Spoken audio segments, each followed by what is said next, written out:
All right, guys, what's going on? How's everyone doing today? Hopefully you're well. Been a busy day for me. So it is Tuesday, August 18th, 1:22 p.m. I had some technical difficulties earlier with editing the Teofimo and Raleigh upload. My editing software that I've been using for years just kept crashing. Pretty frustrating. I'd already filmed, and it was at the point where I just needed the app and software to open. Anyway, it took me a while.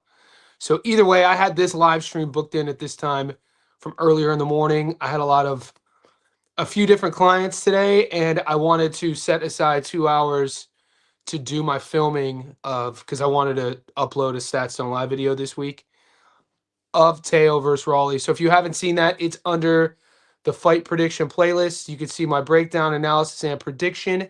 I also gave you guys, if you're not in the Discord publicly, I gave you guys it's a double prop that I gave the boys in the Discord and myself. So it pays plus 147. So wherever you are in the world, I say welcome as you tap in, like this video. We got a lot of fights to talk about. We got a couple cards this weekend. We got MMA side of things. The Dana White Contender Series is on tomorrow. We got the UFC this weekend as well. So with that being said, we're going to get into this. I'm just checking out the data. So uploaded it an hour ago, 200. So who's commented? Guys, join our Discord. The link I'll keep pinned in the comment section. It's a couple bucks a month. You can either join here on YouTube or Patreon, whichever one you choose.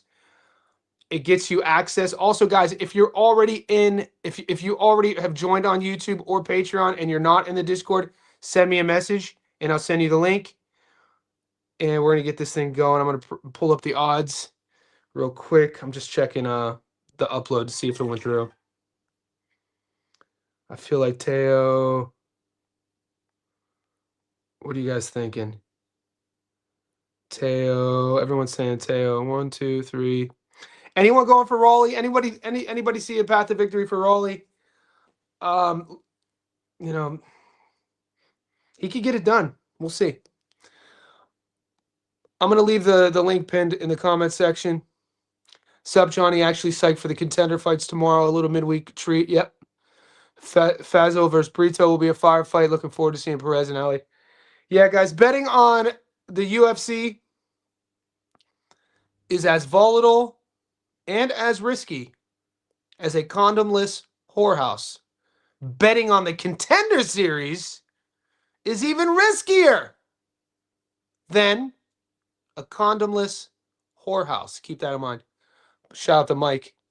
Yeah, our Discord, our MMA Discord is going crazy right now in the MMA chat. I'm seeing more, and it's because we have action tomorrow. And shout out to our community. You guys are savages, man. I poked my head in there between clients this morning, and it was 8:30 a.m. and there were 50 some people in the Discord talking about the contender tomorrow. I was like, you guys are savages. So I haven't made a play on the contender. I haven't been able to watch tape. I've been catching up on what you guys have been saying. When I make my ticket, I'll post it in the Discord. Remember how confident we were on O'Leary before listening to Julius's take? Felt similar after watching Taylor and Dad interview. Total car crash. Absolutely nothing resolved, but nothing resolved. If things don't go to script, I don't feel good about the total chaos and ridiculously bad advice his dad will bring. Teo has superior skill set, but can he stick to the... Yeah, my bets are already in, boys. Julius did do a good sell on Chamberlain. If you guys aren't aware, Julius came on a live stream before the Chamberlain fight. And I was like, damn, dude, you just... But even if... I don't doubt any of it. I don't go into any fights confident, but I don't doubt any of my picks. You know what I'm saying? I might question them, but I've already done my research. I've been looking, a fight like Teo and Romero, guys like myself, guys like Mike, I've been replaying the results in my head for a month or so. I actually started on Team Raleigh on my live streams. I told you guys that. I was initially going to take Raleigh at plus 280. 2 weeks ago, and then I don't know if I do that intentionally to then find a way out of that pick, but I've done that multiple times. But I'm 100% 10 toes down on Teo. If Teo can't beat Raleigh, he's not the guy that at only 29. I don't think he's. I do think Teo's best days are behind him, but I still think what he has, what he brings to the table in terms of athleticism, versatility, reflexes, speed, I think it'll be enough to beat Raleigh. Skeezy, we're better now, brother. We got Perth representing. Jay Sai, it's crack-a-lackin', bro. Sean Porter in the house. Ohio in the house. OHIO. How we doing? David and Goliath, my guy, dude. 40. David and Goliath 40. David and Goliath 40. I could see Raleigh winning just off power, but Teo's skill is levels above Raleigh. Raleigh leaves himself open a lot. Look, Raleigh Romero has never lost a fight on points. Teofimo Lopez has never lost a fight by knockout. So both of Teo's losses are on points. Both of Raleigh's losses are on knockout. So what's this all mean? I like Teo on points.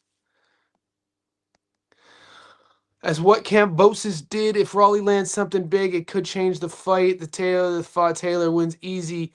I think the Teo that fought Arnold Barbosa Jr. wins easy. You know? I thought I rewatched the Arnold Barbosa Jr. fight earlier today. It was a good fight. It was 8-4. 8-4 is good.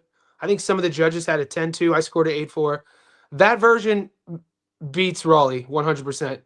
Barbosa is slick. Barbosa is slicker than Raleigh, a little bit taller than Raleigh, more technical than Raleigh. Raleigh has a little bit more power.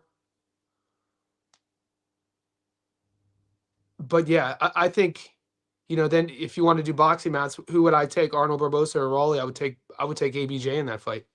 So it did bother me, the Shakur fight, but the more I thought about it, Shakur does that to everybody. And then I thought to myself, if I'm going to let the Shakur boost on the cards, but it was an uninspiring performance from Teo, the Josh Taylor was a good win, but Josh wasn't him. It's not like Josh was in his prime. Lomachenko, in my opinion, is Teo's best win. The Jermaine Ortiz win is a good win. But like I said, in terms of recency, the Teo versus ABJ definitely beats Raleigh.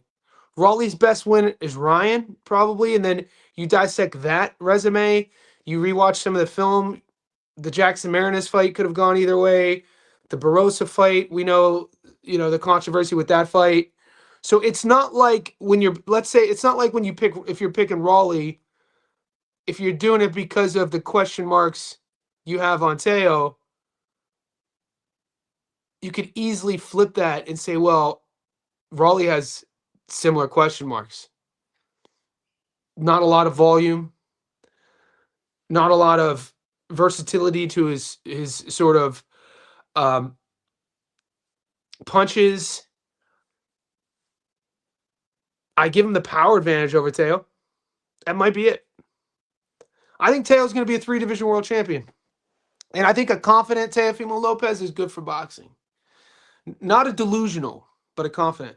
I don't like delusional Teofimo Lopez. I don't like race baiting Teofimo Lopez, dropping the N-bomb, doing immature things to go viral. That's not what I mean. But a confident Teofimo Lopez. The guy who, kind of what I'm seeing during fight week. I like what I'm seeing from Teo right now. In the interviews, I like his body language. I like his training. I've been watching his tape.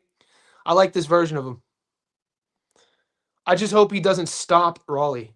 I don't think Raleigh's going to get stopped. Teo hasn't stopped someone since Pedro Campa in 2022. That was at 140 pounds.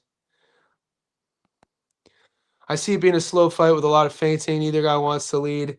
Yeah, so this is a good valid point. Teo's not the 22-year-old, 23-year-old who's going to punch with you anymore. He's not going to slug it out. It'd be good to see that. This is probably general wisdom. A lot of people are saying this take, but if you watch my breakdown, I mean, there is a chance it could be a firefight. This could start off really hot early and then kind of level out. I could see either guy getting clipped early and then they sort of like calm down, but I'm expecting fireworks early. You'd have to think, I mean, both guys are proud guys. Both guys are champions. They're not going to want to go have a dud. This card's built around them. They're going to want to go and get after it. We have to remember that card, that Times Square card, had no people in the crowd. Every fight on that card was a dud. From Devinhaney against JC to Teo versus ABJ, which probably was the best fight. Raleigh versus Ryan. The whole card, the crowd, the lack thereof of a crowd does something. Human performance relies on energy, especially fighters, non-team sports. You know what I'm saying? Could you imagine fighting in a massive fight with a massive promotion, there being no crowd? This is a thing, man. So there was a guy, he's not famous, he should have been famous. His name is David Loaza. David Loaza in 2004, he had all these cameras following him. He was from Montreal, Quebec, Canada. He was an MMA fighter, and he was fighting in the UFC. And this big film company gave him a bunch of money. He was training at TriStar with a guy named Faraz Zahabi, and they were following him, maybe 2005, 2006, and they were following him on his path to becoming a world champion. He was a tall, long striker. This guy would kill it in the gyms. He was known for being the best guy coaches, like world level coaches, had ever seen on the mats, right?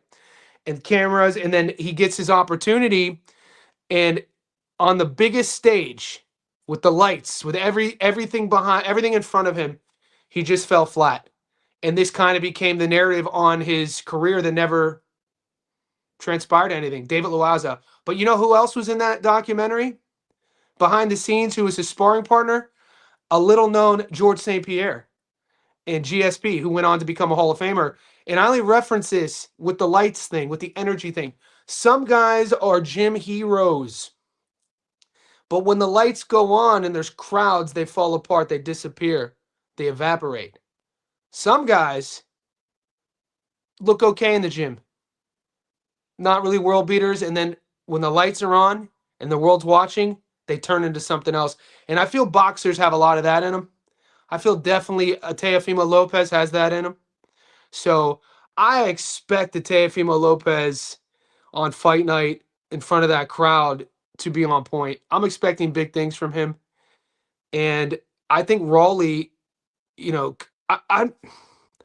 guess I'm hoping more than proclaiming that it's not going to be a boring fight. I want to see a firefight. So I'm not predicting. I want to see those two guys fight with bravery. Teo by decision. Yeah, Jack. So what Jack's talking about here, and it's paying well, boys. Like,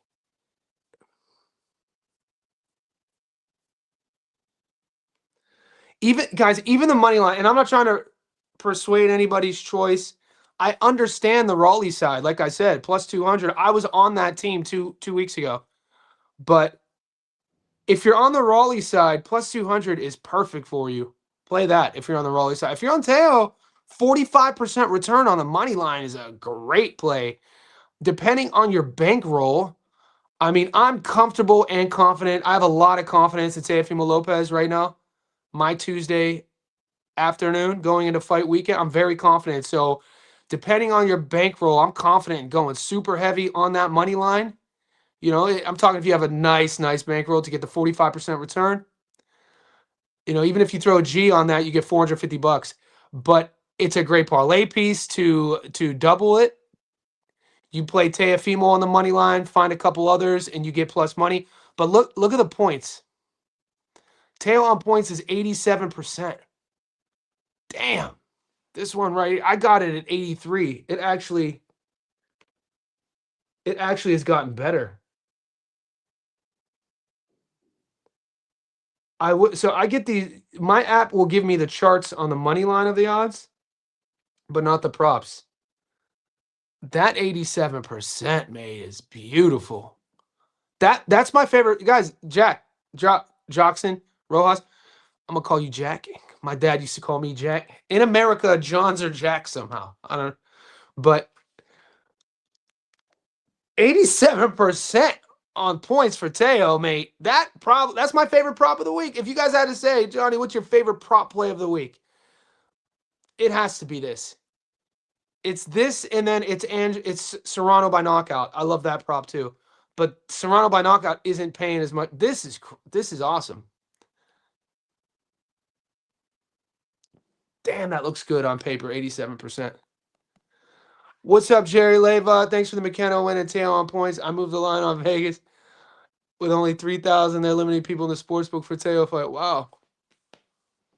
Aaron McKenna win. Yeah, I was talking to what's up, Jerry? I was talking to one of the boys in our Discord last night about McKenna. Well, we were talking about the landscape of the 160-pound division, and we were talking about some of the, with Shiraz over the last 12 months going to 68. Rumors of Adames going to 68. Lara being his age. There's a lot of, young guy. There's a lot of room for guys to make a name for themselves and have a really good, run at a good career. And we know what McKenna just did against Aliha. I did a video 3 years ago saying that Aaron McKenna was going to be a world champion at 160. So, the McKenna I was telling one of the boys in our Discord, I was like, what Aaron McKenna does really well are a lot of things that you're not going to see on the stat sheet. You're not going to be able to track what he does really well. He's a very versatile skill set at range. He's a very versatile skill set in the pocket. And he's mean. Like, he wants to get into a fight. Not all boxers want to fight. And not all fighters could box. Aaron McKenna could do both. So, and then obviously in the next few weeks, we have a handful of these guys fighting at 160 pounds. But the McKenna was my favorite prop of that week. That's why that's why I kind of went on. Rent ended. Doing some film on Mortensen. She seems like she will be too tiny for my Ellie. Mortensen seems like she has some power. Yeah, so Kevin, I would watch Ellie Scottney versus Flores. And I told you guys yesterday on the live stream, my dog of the week is this. I think that we're going to see, to simplify, I got my Ellie at adult plus 140. She's still plus money. Look at the odds here. This kind of shows you. So my Ellie's my dog of the week. She has watch how she did against Ellie Scottney. And the first thing you're going to say is, Jesus, where this gas tank, this output, she gets hit with shots, but she doesn't take any steps back. She's short. She's a tortina. She might be an auntie. I think she's like 33. But she has one of the highest level gas tanks I've ever seen. If that same gas tank comes against Mortensen, this is easy money on points. So this is crazy. So she started at plus 180 and now she's almost even. You never look at those odds. That's called an avalanche. So I definitely like my Ellie in that fight. World class gas tank. Who said? I'm talking about a Mexican 4'11" girl fighter. But watch this, dude. If you guys work out in any version of working out, whether it's you do 10,000 steps walking a day, or you do calisthenics, or you're into, if you're a boxer, if you're a powerlifter, whatever you do, and you appreciate getting your heart rate up and sweating, and you understand the effort it takes to personally get our heart rate up and sweat from a fitness and human performance perspective, when you watch Auntie Tortina versus Ellie Scotney, and you haven't seen it, let me know if you agree with me. Her pace is absolutely insane. I was like, dude, if she either she's gonna fail a drug test for PEDs, similar to our boy punk ass, who's the kid who beat Galoya Phi, Frankie Rod. Like in the 9th round against Galoya Phi, I said it on the live stream. I was like, either Frankie Rod is gonna pop dirty for PEDs, or this kid has one of the best tanks I've ever seen. And sure enough, we lost our bet. I took Galal, and he tested dirty for PEDs. Frankie Rod, bastard. But Tortina, she didn't. This is her gas tank. It's absolutely impressive. It's just absolutely impressive. And then you see the contrast of what she looks like optically, which even makes it, in my opinion, even more impressive. Thoughts on Santillan and Gary Antonio Russell? I like if Santillan had a little bit more power, or if Santillan had a little bit more sort of, if he was a bit more threatening on the front foot, I would say Santillan had a shot. But even though Gary Antonio hasn't been the most active, his last name is still Russell. He still has those Gary Russell skills. He was still coached by Senior. Gary Antonio Russell, I got him. I love him in this spot, by the way. I ended up getting Gary Antonio at 77%. He's down to 70. Yeah, so when I'm watching Santillan fight, you know what you're gonna get with he's gonna, high fight IQ, very skilled, good hands, uses the ring, picks his spots, and Santillan kind of tries to do the same. He's not a puncher. Neither is Gary. Gary's in this, and then you look at the politics of the fight, the matchmaking, the card. The Russells usually don't take fights if it's not gonna. Let me just say this: they're very particular with who they fight. Not that they're swerving. It's just that that's kind of what you have to relegate it to when you see the history of not being active. So you have to think. I think it's a fair conclusion. All right, they're fighting. They must like what they see.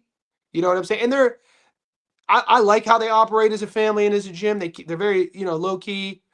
They live that samurai lifestyle. The younger brother is one of my favorite southpaws at 140. I felt like that fight against Hiroka was a lot closer than the scorecards were suggesting. But I rate Andy Hiroka. Andy Hiroka's a whole dog. I can't wait to see what they do with Hiroka. I don't think Gary expected Andy to be that big. Andy was free. Andy filled out massively on fight night. And we know I'm still interested. I want to see Andy back, man. That he makes 140 super interesting, even though he lost to Gary. There's a lot of guys at 140 that are really interesting right now. Those guys are big 140s, man.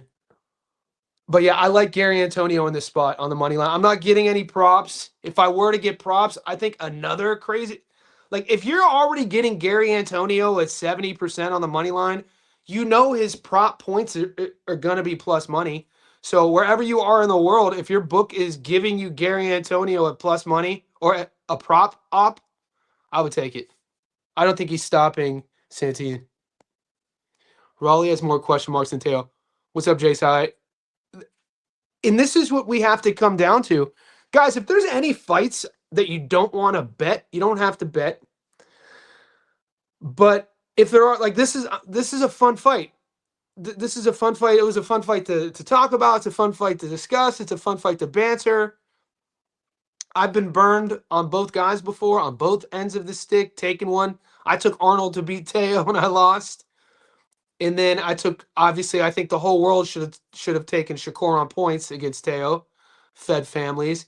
But then I took Ryan on points against Raleigh.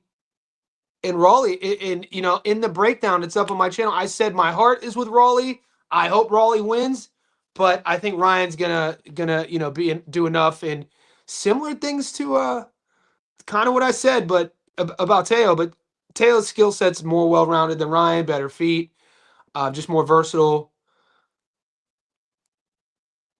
So the path to victory for Raleigh, because he doesn't throw a lot of volume, I don't think he stops Teofimo. I think Teofimo is too good to get stopped in this spot. In this spot, not saying that eventually he runs into a big puncher at 47. Neither guy's that big at 47. Both guys are listed at 5'8" with a 68-inch reach. You know, there's some guys at 47 like Avius Griffin who's 6'1" with what, a 73-inch reach. So like that's why that 147-pound division is very interesting when guys are going from 40 to 47, because generally the guys who are at that division are coming, if they haven't fought up at 54, they're boiling themselves down to get to 47. Think about how many years Geron did that before he finally went up to 54. There's no way Geron was ever making 40. You know what I'm saying? So when you see guys who are floating from 40 to 47, that's why I always say historically, that's a big jump, man. We're currently seeing one of our champions struggle, even though he's won his last few, Liam Paro. Paro wasn't a massive 140. He fights a 6-foot David Papeau in his first fight at 47 and struggled, got the job done. And then he fights, how big's Lewis Crocker? 5'9", 5'10", and kind of struggled. So it's just one of those jumps. Now, granted, neither Teo or Raleigh, those guys both came from lower division, so they'll cancel each other out there. But if you're looking ahead, like Teo has a belt at 47. If he beats Raleigh, he becomes a 3-division world champion. You know, he defends at 47. Teo versus Liam. I'm here for it. I ain't mad at that fight at all. Who would you take? Teofimo versus Liam. And I think, wow, that's a sneaky good fight.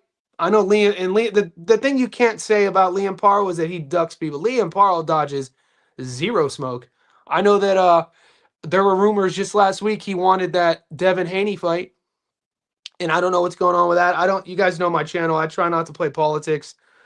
I don't pay attention to Twitter. I don't care what people are tweeting about.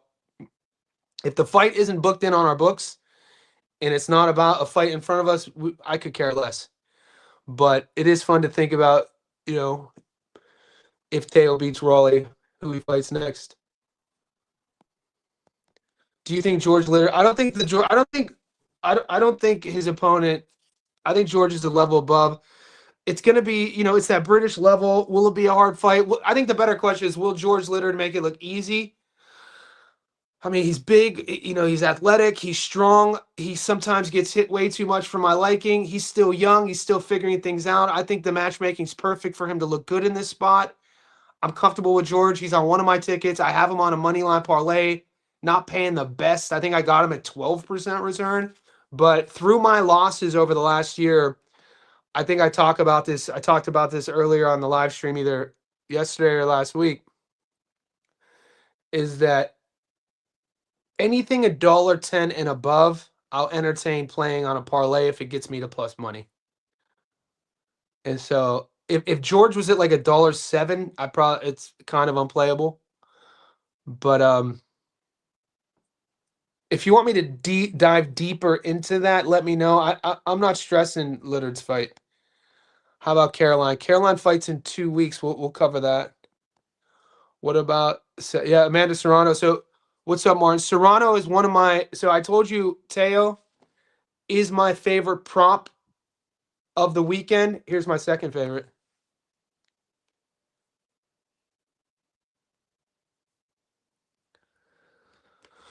So Amanda at $1.06 on the money line. In my opinion, I mean, it's unplayable. 6%. I mean, I don't want to say completely unplayable because let's say, you know, in my system, the JSB system of only giving plus money tickets, I'll only give you a ticket that is going to at least double our money. Let's say I have 3 fighters on a 3-leg and we're at like 98%. My OCD will force me to find one more fight. I'm not just going to get it because it's technically not doubling your money. So then in that case, I would use Amanda at $1.06 because it would put us over that double our money, just so you know where my head's at. But I love Amanda by knockout right here. I love Amanda by knockout, and I'll show you why. If you're not following my Instagram, I talked about this on my Instagram. I'll just pull it up on my Instagram. I give away, guys. If you're on Insta, um, you know, I give a lot away every day in terms of reads, what I'm seeing, and okay.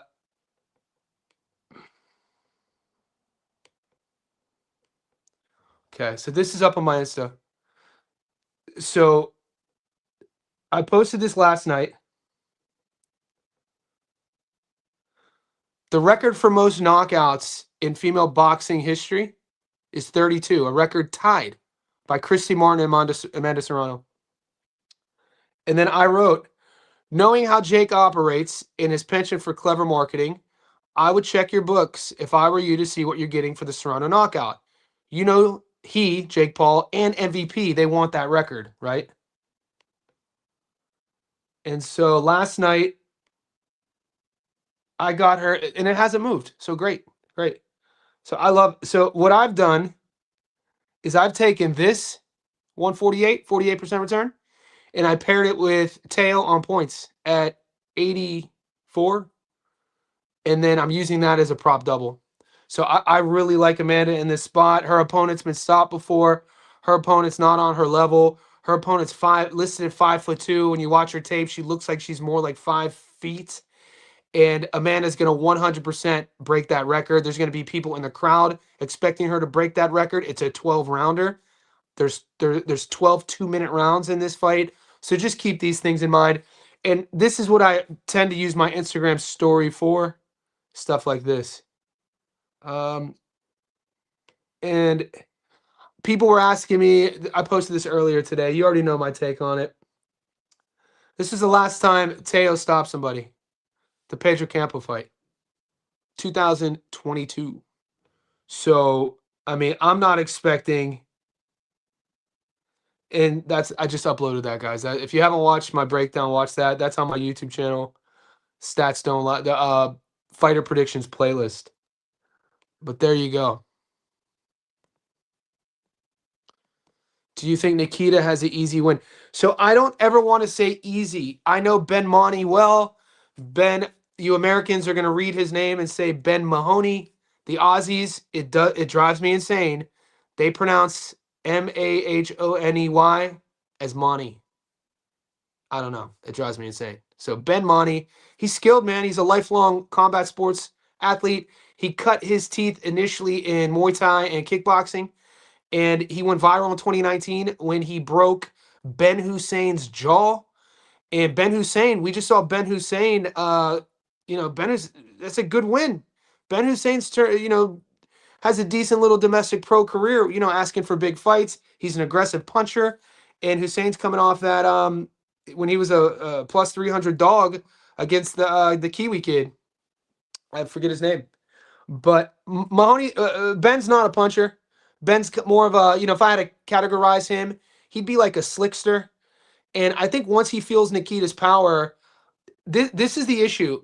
Like, Nikita's not just a puncher. If you've watched his whole career on this level, what you're seeing is a kid who went from a guy who almost, his first few fights, he kind of had to grow up in front of us because he'd always be on the no limit undercards. And initially I was like, he's just a sideshow. He's just a project. His last name's Zhu, and they're pairing him up with guys who are just going to stand in a phone booth with him, and they're going to play Rock'em Sock'em Robots. And we've seen him get dropped, Dylan Biggs, and then we've seen him beat Dylan Biggs. And I got to be honest with you, if you don't know who Dylan Biggs is, Google him.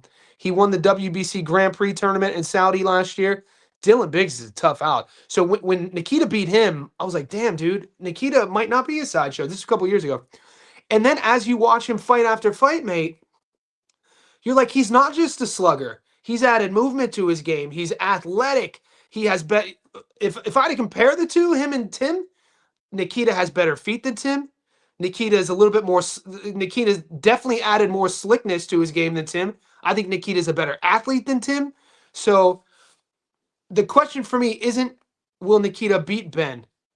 I think the question for me is, if Nikita could cut the ring off and force Ben in positions to punch with him, I think because Nikita's going to always seek out that stoppage. He is fan-friendly, TV-friendly fireworks.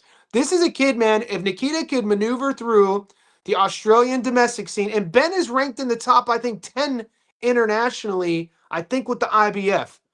And I think so is Nikita. Nikita's in the top 15, I think, in a couple of these rankings. So I can't even say domestic anymore. But let's say if Nikita can maneuver his way and get out of Australia and take that skill set internationally and keep leveling up. Dude, Nikita Tszyu could be a star, man, based off of his fight style. The way he fights, fans want to see that. It's a very admirable style. And you mix that with his personality. The kid doesn't do social media. He's, in the woods talking about drinking his wife's breast milk. He calls himself the butcher. Like, he's just a different type of dude. He couldn't be more different from his brother. So it is an interesting fight. Ben Monty is a legit skilled boxer. So Nikita's gonna have to use his feet. He's gonna have to use his jab. He's gonna definitely, Ben is good enough to where if Nikita gets out on his front foot and starts rushing things, Ben will be able to counter him. Ben's slick, and that'll be the game. I have a lot. I think what I saw Nikita, not even the fight versus Rafa got stopped early. The fight before that was a gimme. But even before that, the fight before that, and just watching how he sort of keeps leveling up, you kind of see that he hasn't reached his ceiling yet. And I think he's going to be a tough night out for Ben. There you go. Jay knows boxing. Can you see Teo stopping Raleigh? Sometimes a big skill gap. I don't think it's that big of a skill gap. What's up, Dave? I don't think the Teo Raleigh is that big of a skill gap. I got to be honest with you. I just think the skills are different. What Teofimo is good at versus what Raleigh is good at. What Raleigh is good at, Raleigh has more power. I like Raleigh's lead hook, and Raleigh has really, really, really good timing. And you can't measure timing. It's not something that you can measure in a stat. Teo, you're going to give him the speed advantage. You're going to give, he has more versatility to his game. He's going to have the better feet.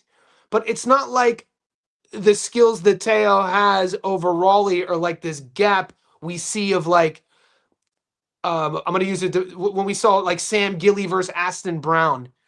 That would be a skill gap. That would be a level gap. When you're watching like British boxing and you see some of these matchmaking and you're like, oh shit, the odds said one thing, but that guy is clearly here and the other guy's clearly here. And so I think if you want a good example of what I mean, look at the Sam Gilly versus Aston Brown fight and look at the odds. Gilly was a plus 300 underdog. He was more experienced. He was the B-side going into Aston Brown's backyard, who had only had 9 pro fights and was the big favorite. And what you saw why Gilly went and starched Brown and got the knockout was a skill gap. I don't see that gap. Both Teo and Raleigh are world class. They're just world class at what they do, and they just operate differently at what their gifts are. I wanted to pick Teo by decision, but I'm kind of worried about Raleigh's chin. If he gets hit the way he did in the sparring session. Yeah, I put zero relevance. Zero. I put zero relevance into sparring. I talked about this in my breakdown. Sparring to me and means, like, in terms of predicting outcomes, means absolutely nothing. It is not even the same thing. Why? Because the intention is different. The mentality is different. The psychology is different. It is sparring. It is not a fight. Two different things. And that was a while ago. So I'm not saying to just throw away your opinion on what you feel that your takeaway is from the sparring that you saw. I'm not saying just throw it away completely. Just don't make that your end all and be all of your decision process. I don't see Yo-Yo stopping Verone. Yuan Lee. Yeah. I'm not that impressed with Yuan Lee, mate. I've watched all of his fights. I'm picking him to beat Verone. I think they picked Verone to come. Verone's a smaller guy technically on the scales. He's definitely going to be smaller on fight night. They brought him up. He's a bit longer and loopier. Yo-Yo's going to think he's going to have his way with him. I think it's going to come down to the type of work or lack thereof that Yo-Yo gets away with against the ropes. That's where he's that like my like for me, Yo-Yo is at his best, cornering his opponent. He wants to cut the ring off, use that high guard and break you down, work the body. So I know people are calling some people like Francisco at plus 800. How could you not? I don't think I'm even getting a prop on this, Julius.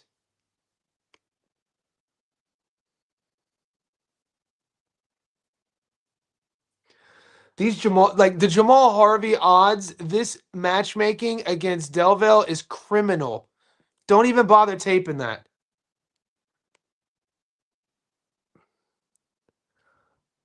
I love if I could get Avius Griffin to stop Jackson Marinez, I'm playing that prop. I don't think I'm getting that prop.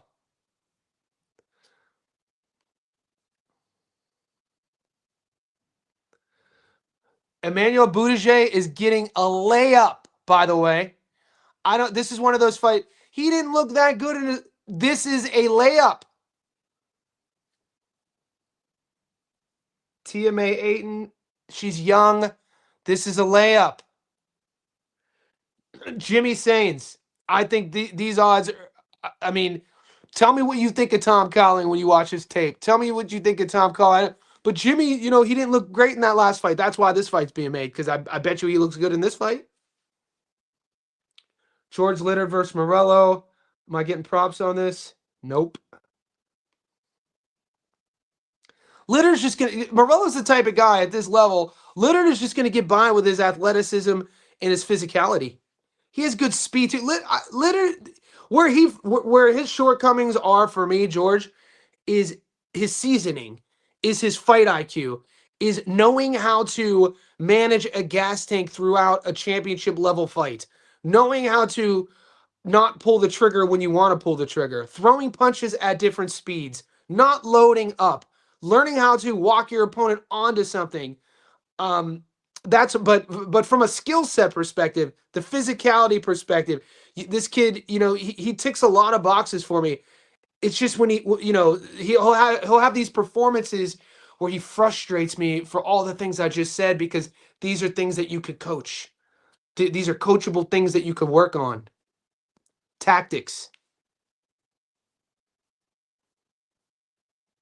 I love and guys, I love Carlos Utria in this spot as well. Um, if you don't know about Carlos, watch his tape. He's another guy who caught my eye in the WBC Grand Prix in Riyadh last year. He won the Grand Prix in Riyadh last year. Mercado is Tito's uncle. Mercado's 31 years old. Um, I like Carlos here. I think the money line value is great. I'm not getting props on it yet. All right, and this is what I was looking for. And no, Jay, I'm not getting any props. So I do have Yo-Yo on a money line. I got him at $1.10. He's at $1.08 now. I cashed out my tail by knockout. I don't think no matter how many punches he throws, he won't get it done that way. He's not a knockout artist. He's not a big puncher. And so what does that tell you for a non-knockout artist and a non-big puncher at the world level moving up a weight class? What then would he have to do to get the knockout? He's going to have to take risks, and he's going to want to get the knockout. I don't think Teo does either of those things. Is it too early to get no, Ryan Garcia, 100%. You think so? I see it as an even matchup. Is it safe to parlay Teo, Miley? No, I wouldn't parlay that together. It's not my style. If I'm getting a plus money fighter, if I'm playing any underdog, I'm putting the dog on its own ticket. You know what I'm saying? Because you get if you take Antonio and Teo, I'll show you. You're already getting plus money. So look, this isn't about getting greedy, boys. This is about winning consistently. It's about having strategies, and it's about having systems that put you in a place to win consistently. And what I mean by that is we're already getting Antonio at 70%. and Teo at 41%. This is plus 139. Plus 139. 100 gets you your money back plus, 139. 1,000 gets you over 1,000 back. Why throw the dog on there? She's a dog. Let's say she loses. You just left double money on the table because you put a dog on a plus money double. So that's happened to me before in the past. So what I do, I know you're like, Johnny, but dude, if I throw that dog on there, it goes from plus 139 to plus 400. Yeah, but that's getting greedy. You know what I'm saying? So here's what you want to do. And this is how I operate. But I'm not telling you you have to do this. I'm only speaking from my losses in the past. Things like this have happened to me. Now, putting dogs on a ticket and then the favorite loses. And then I have a dog who wins and I have nothing to show for because I put a dog at plus 240 on a ticket with $1.40 and the $1.40 lost. And I left the dog on the table. So you have to think about that as well. So I put my dog on her own ticket, and then I'll do the double because we have 2 tickets in play that are both plus money. So if the dog loses, that's one. But if both money lines win, we hit. You see what I'm saying? So this is my strategy. You don't have to always do it. And I know you're like, Johnny, but what? And then if they both hit, you'll be happy. But it's about mitigating risks. The way Raleigh got rocked by Pitbull's hook has me worried. Teo catches him with one of those and rocks him even the way Tank tested Raleigh's shin. Yeah, Raleigh was cutting a lot of weight. Tank, that was a while ago. Raleigh's, more in his grown man now, added way more muscle. Tank is a big puncher. Teo's not. Raleigh, even Pitbull, punches harder than Teo. I'm not that big of a fan of Pitbull. So, look, I know. It's guys, playing props are the riskiest way to do it, by the way. So when I told you earlier, these are my 2 favorite props, Teo on points, Amanda by knockout. I'm not saying, I hope you're not hearing these are locks. You've never once ever heard me say the word lock on this channel. There are no such thing as locks. I don't believe in locks. They don't happen. It's not a real thing. So they're my 2 favorite props, but I'm not betting as heavy on props as I am on like a 2-leg plus money chalk parlay, 2 favorites. Like Gary, like Antonio and Teo on the money, like Antonio and Teo together are plus 137, boys. Like, why get greedy? I love that. So I do have Teo. I want to make sure I do. Because you guys have the JSP insiders, you have 1, 2, 3. Yeah. My favorite ticket, my full unit, it's plus 139. I'll show you right now. I think everybody, look at that. So I played this on Sunday after the UFC. I put this in Sunday. Teofimo and Gary Antonio on the money line. It pays plus 139. So let's say Teo does knock out Raleigh and I lose the prop bet. Okay, but he's still won. So this one hits. It's just strategy.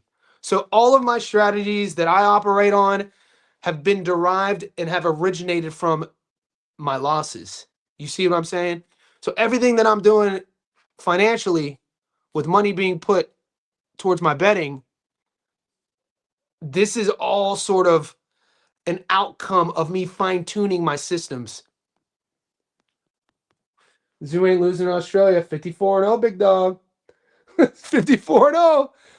We were telling him, Jay. I told, dude, somebody go watch the Tim Zoo Errol's breakdown and go read the comments. That stat matters. The zoos in Australia.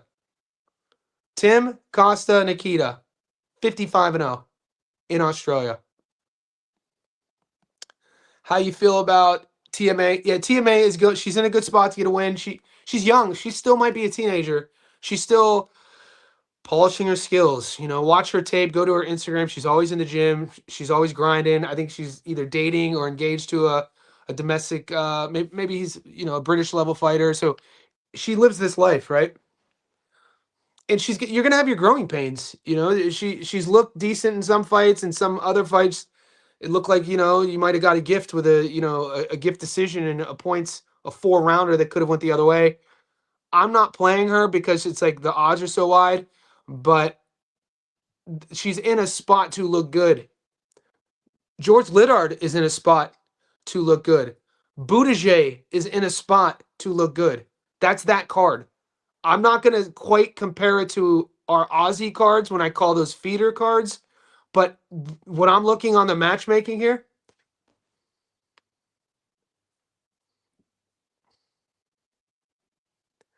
this is the UK card. Buttigieg, this matchup, spot to look good. Tia, spot to look good. Even Jimmy, like I taped both of these guys. I like there's strengths that I like what I see in Jimmy Sains. I know that people and bettors we get sort of shell shock, we get PTSD from fighters, and then it's all the better gets fixated upon whenever they see that. Yeah, dude, but he struggled with so. But bro, it's what have you done for me lately? It's way more. You have to take into consideration, yeah, that, but you can't disregard that it's a new fight and it's a new opponent stylistically. So I'll show you what I mean.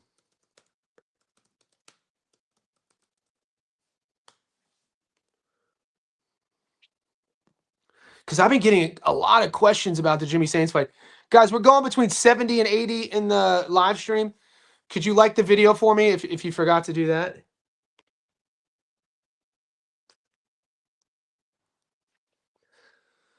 So this is a guy who, traditionally he's all gas, no brakes. So people are like, yeah, but he fades. He has gas tank issues. Yes, I'm not saying that Jimmy's going to retire a Hall of Famer. That's not what we're doing, boys. We're not cheering for fighters here. We're cheering for the sport. We're betting fight to fight. So if I see Jimmy fading and he's 12-0 with 10 knockouts and he's 25 years old, piss and vinegar, I actually like that. He didn't lose his last fight. You know what I'm saying? Like I didn't lose money on it. But that's the fickleness of the bettor. We are fickle and we are petty. Now, if Jimmy would have lost the fight where he faded, we saw this with then I'll be a petty ass bitch, and then you'll hear me saying I ain't betting on that fool no more. Like, but I don't get that way if my bet hit and the kid won. It's like, all right, we win and move on. But usually these things do happen in the UK. When we watched, was it who did Kieran Conway fight? It was the Brit. Any fight, Pierce O'Leary versus Chamberlain. Like we see this, like these money line 50-50s could go either way. This is not a 50-50.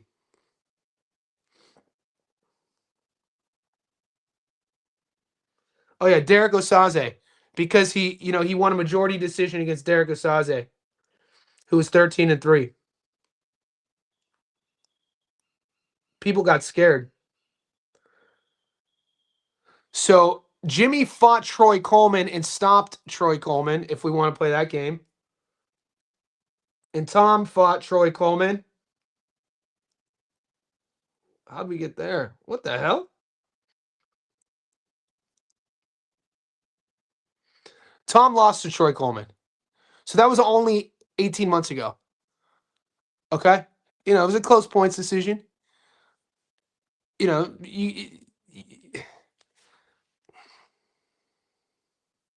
Split decision, fights a guy who's 5-15, wins a split against Aaron Bowen. He loses to Troy Coleman. These are guys that Jimmy Sains stops. So he wasn't a tough fight against Osaze. It was a close fight. And Cohen has a good record. Cali has a good record. But he's not on Sains' level.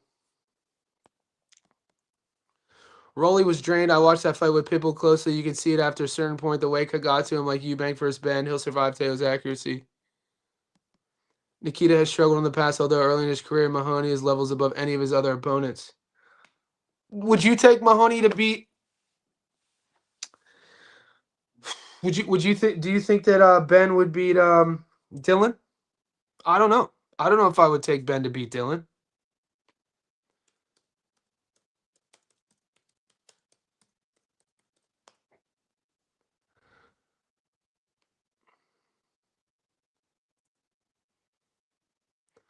Dylan Biggs is freaking legit.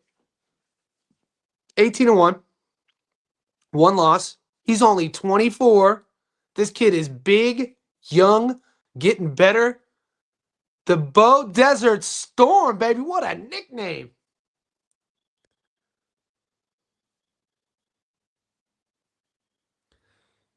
He dropped Nikita. He dropped Nikita early. Nikita picked himself off the canvas and then stopped him in the fifth. That was a fun fight, mate. So I mean, the Frolov fight, dude. His performance in Riyadh was impressive. The Chappelle fight, the Frolov fight.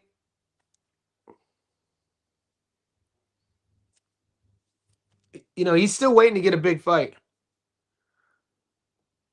I don't think Ben has anybody on his resume like Dylan Biggs.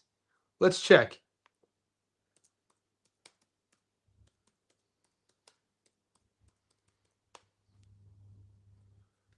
I mean, Ben is older. He's going to be more experienced. But there's another thing, and I talked about this before. Because Ben comes from a kickboxing background, if you've ever, I'm speaking from sparring a ton of kickboxers and Muay Thai fighters in my day at my old gym, because Thailand is right here. A lot of the boys in my gym would go to Thailand, and they'd come back, and I was the boxing coach at my gym, and so many Thai guys, well, not Aussies who did Muay Thai, would always want to box boxers in boxing. And so what I've learned over 6 years of sparring Muay Thai guys in my sport, boxing, is they can't punch. They don't have any power on their punches. Why? Because the rhythm of the sport of Muay Thai doesn't allow them to sit on their shots. Why? Because they have to check kicks. Because they kick, they have to check kicks. Their energy coming through the heels to throw elbows. It's just a different sport, different movement. Now, why is this important? Because Ben comes from that background. I'm not saying it's why he doesn't punch hard, but I like the techniques are there when you watch him hitting the pads. He's doing a lot of like slapping. He's doing a lot of arm punching. He's not sitting down on a lead hook like Nikita's sitting down or Nikita's uppercut. I think it's going to be Nikita's uppercut. Hopefully we can pin this, because when I watched Ben in his last fight, we streamed it. He was struggling with Dan Hill, dude. I mean, what do you think Nikita would do to Dan Hill? He made Dan Hill look good. And like, there could be a case that Dan Hill won that fight, which is insane. Ben didn't look good against Dan Hill. I got to be honest with you. 97, 93, 97, 93, 96, 94. I mean, that's probably right. Ben won that fight from the outside. Dan Hill, I think Dan's nickname's the Engine. Dan and Ben was backing up the entire time and catching him and countering him. But there were moments in that fight where the optics didn't look great. And Nikita has much more class to his offense than Dan Hill. So, and then what was our final question? What's Ben's best win? Cone? Probably Cone Moussadeir or Ben Hussein. He fought Ben in 2020. So yeah, I'm not buying it. I know the record looks good, and I know he's ranked high in the IBF, but I don't see much on that resume, bro, to be honest with you. And you mix that with Nikita's basically learning on the go in front of us. Think about Nikita, no amateur career. This kid literally grew up in front of us on pay-per-view cards here in Australia, which doesn't get spoken about enough, in the shadow of Tim. And we're seeing a kid. You take the kid that we saw against Horn's brother. Nikita went life and death with Ben Horn. What would he do to Ben Horn now if they fought? That's that advancement in skill. That shows you the dedication to the craft. That's where I've been most impressed with Nikita. I wasn't a believer in Nikita only until watching the whole story of his career thus far, watching what he's added on on the defensive side, watching what he's added on with his head movement and his feints, how he's exiting to the right and throwing that hook, and then trying to walk you in and throwing the backhand. He's gotten a lot trickier, man. And he's fast. He can punch. Uh,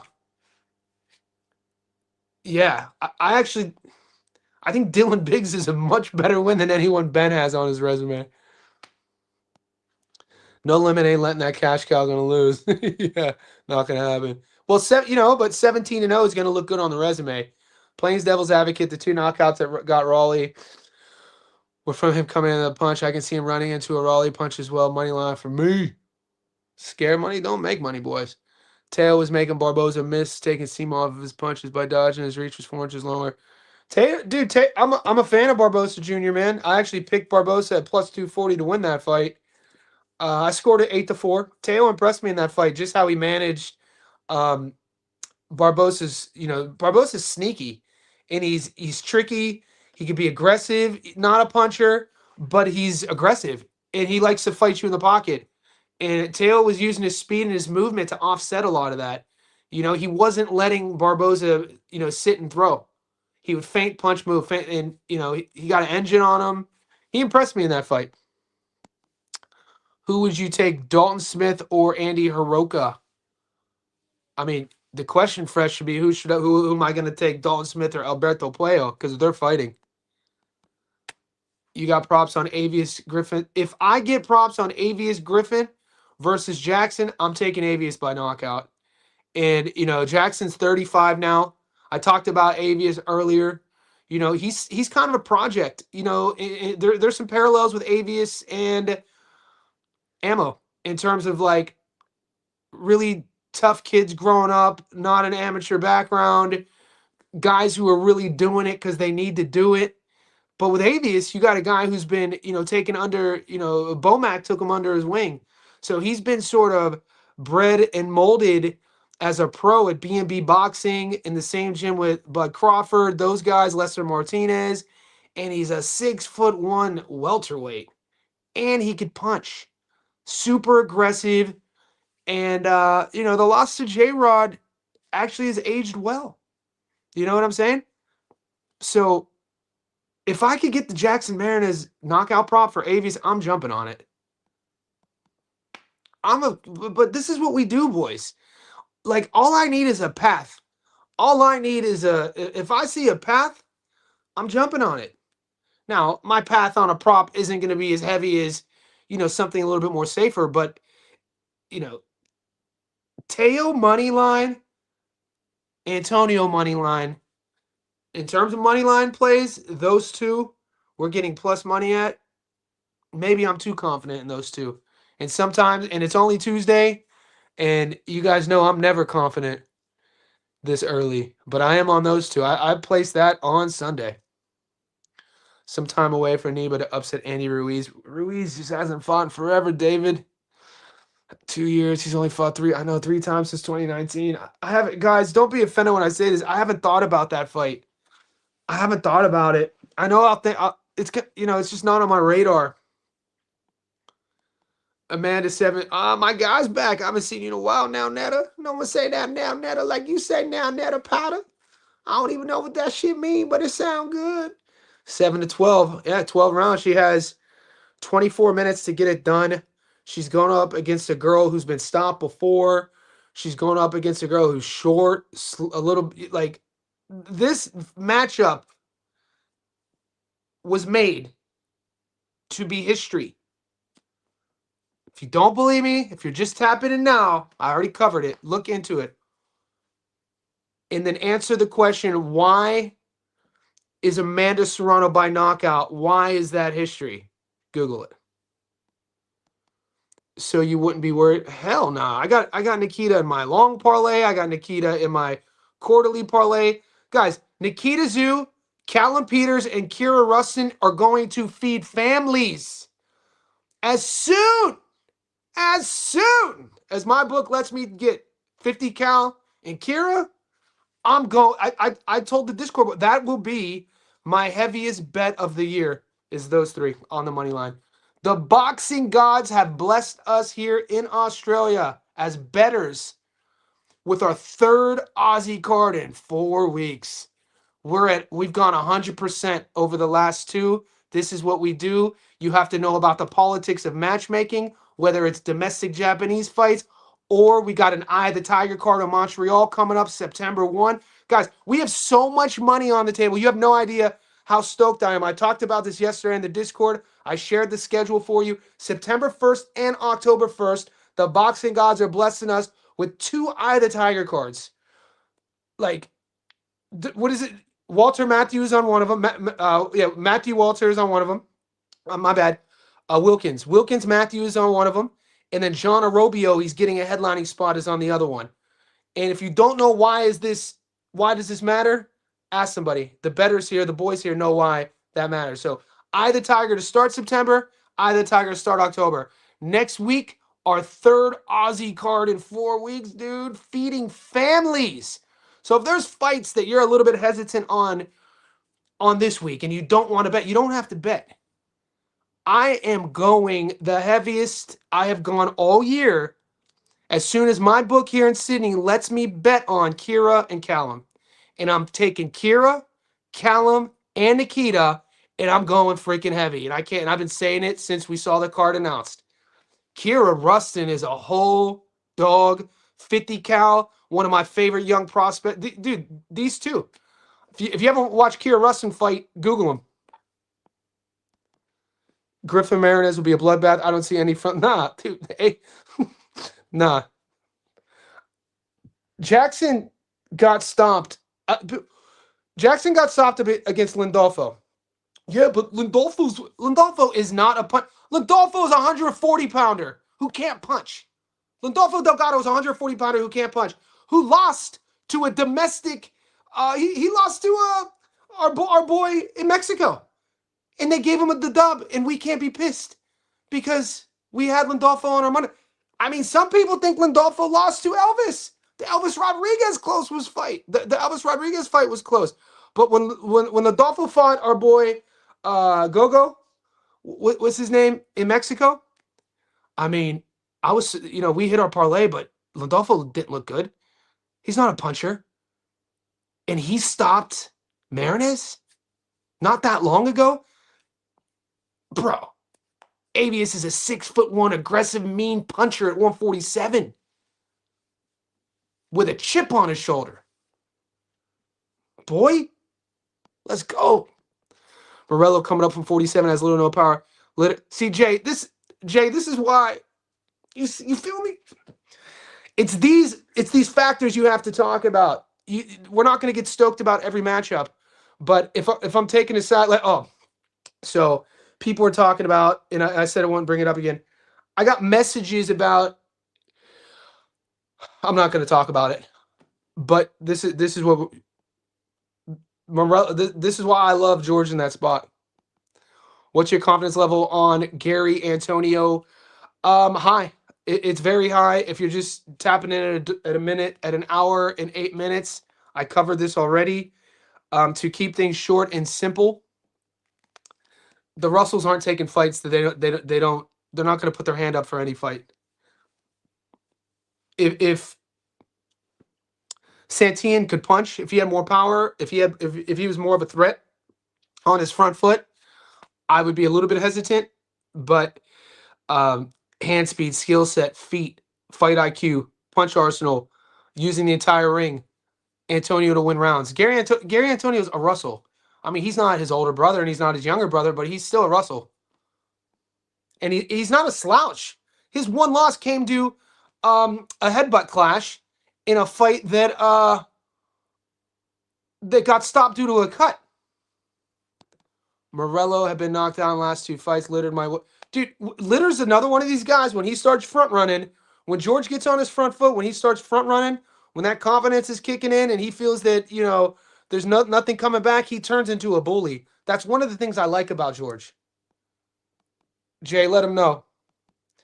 What's up, Rez? JSB, we up.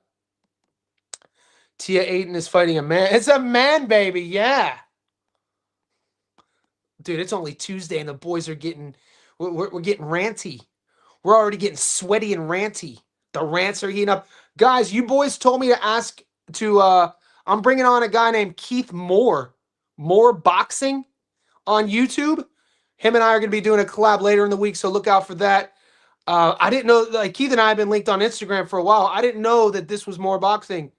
People in my Discord like, you should reach out to him. He's he talks about the JSB community. I was like, and then I looked into it. I was like, this, oh, Keith. I didn't know that's who they were talking about. So we're doing a collab later in the week. He does good work, good breakdowns. If Julius is free, if my boy the sniper, the chef is free, I want to bring Julius on. And some of our MMA boys, Boss Christos, if you're watching, Ali TV, if you're watching, Sloppy Wet, if you're watching, Blue Bets, these are all of our MMA and UFC boys. Anybody in our Discord on that side of things later in the week, if you want to pop on, we'll do a live. And then Tommy is coming on again. Tommy Ranone. Paulie's still slinging in Sicily. Paulie's out there, but I'll leave it at that. But Paulie came on 2 weeks ago. We got him once in Sicily. I don't want to keep, he's having a good time. Carlos Utra is on my parlay. Check him out. He's good. Nikita actually does have an early amateur career up until about 17. A lot of fights or no?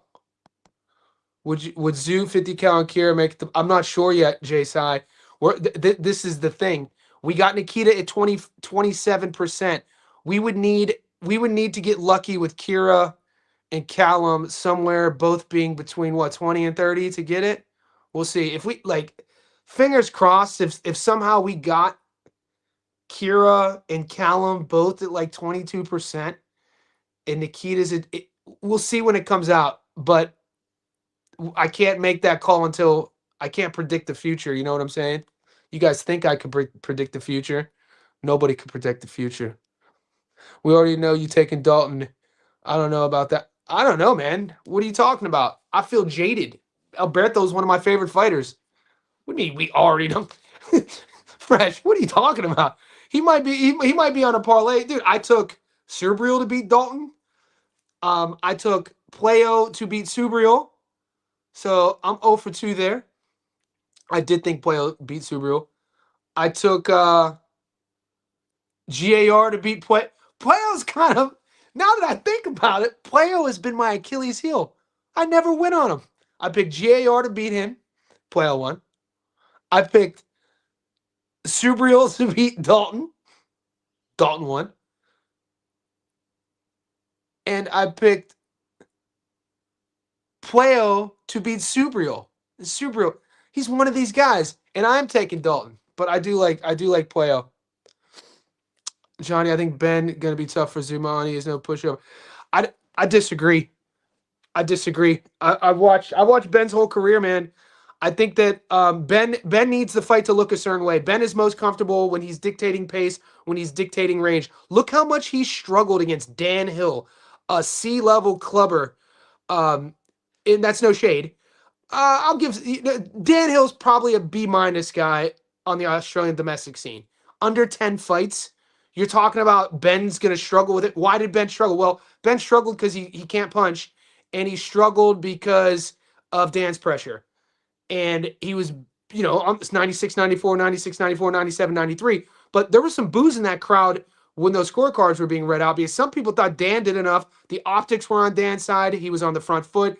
Ben was the slicker guy. He's going to use, more of the ring and use his counters. But Nikita's going to know how to cut. Nikita has better feet than Dan.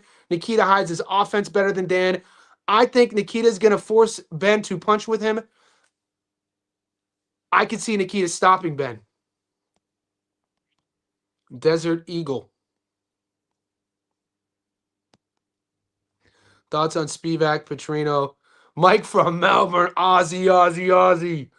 Oi. I like RDR finally moving up. We saw RDR at light heavyweight when he fought and won.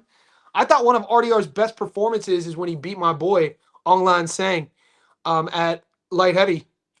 He also beat Ongla at 185 too and took both my boys' belts.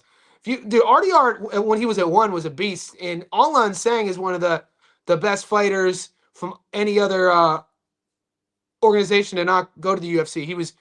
I did a documentary in Myanmar about Myanmar's national sport called Lethwei. Bare knuckle, basically it's bare knuckle Muay Thai, but it's Myanmar's version to where the headbutt is legal. And the first ever Western world champion was a guy named Dave LeDuc. And we traveled the world together, went to Sony, Hollywood. And when we were in Myanmar, you get to Yangon, and there's a 15-foot bronze statue of Ongla and Sang. Absolutely breathtaking stuff. So Ongla is a real superstar in Myanmar. And when RDR beat him like at light heavy, I was like, damn. And then so I'm kind of sort of like, I show favoritism towards RDR because I want to cheer for him because how he kind of the passing of the torch with my boy Ongla. So I am expecting good things of him at 205, but we'll see. I haven't made my UFC picks yet. The only issue with Avius is that he got brutally knocked out cold. Julian's my guy, though, dude. People sleep on Julian Rodriguez. I still think one of our best reads of the year was taking J-Rod at plus 500 against Sugarcane. Isn't that crazy? That was the craziest read of the year. I got so much shit for that call, and then when it came to fruition, I was petty as hell in the comment section. So we know, dude, J-Rod, dude, 15-year-old American champion, 17-year-old national champion. J-Rod is a handful to deal with, and look how that loss has aged. Everybody gets caught. You know what I'm saying? Seb Fundora got caught against Mendoza. Look what that did for Seb's career. Look what he's turned into. People get caught and lose. It's boxing. Now, Avius Griffin, have you seen him recently? Have you seen what this version of him looks like? So I'm never a guy like in this matchup because Jackson's 35 and I like that Avius got knocked out actually. I like that he got knocked out and picked himself back up and he jumped back on the wagon, and he's looking good again. And so that tells me he's a guy who believes himself. He didn't get down on himself and he looks as aggressive as ever. So in this matchup, I'm not looking at Avius as a guy who got knocked out before. I'm looking at Jackson as a 35-year-old who got knocked out against Landolfo Delgado. 8 out of Litter's 14 fights have been fit. Dude, Littard is a tank, dude. When George, when he gets going, he's a tank. When we talking UFC, gonna attend it live in Sacktown. Well, it's only Tuesday. We're gonna do a UFC live stream on Thursday. I haven't even placed my UFC bets yet, so we're still getting heat. We got a lot to talk about, Alex. I'm gonna be doing 2 live streams. Mindoro and Campos. Yeah, I can't wait for the Eye of the Tiger card. May 8th for knockout. I'm not the only girl I play for knockout. Her name is Gabby Fundora. And then I'm playing this week. I'm playing Amanda for history. Any chance Auntie gets the upset? No. Auntie Serrano is breaking the knockout record, guys. She's breaking the female knockout record at 35. That's why this opponent was brought in. That's why this card is made. It's going to be history. Jake Paul, MVP, Amanda Serrano will break the female boxing knockout record. This is why this opponent was brought in. We up, guys. Best community in the world. 100% JSB Insiders. Let's go.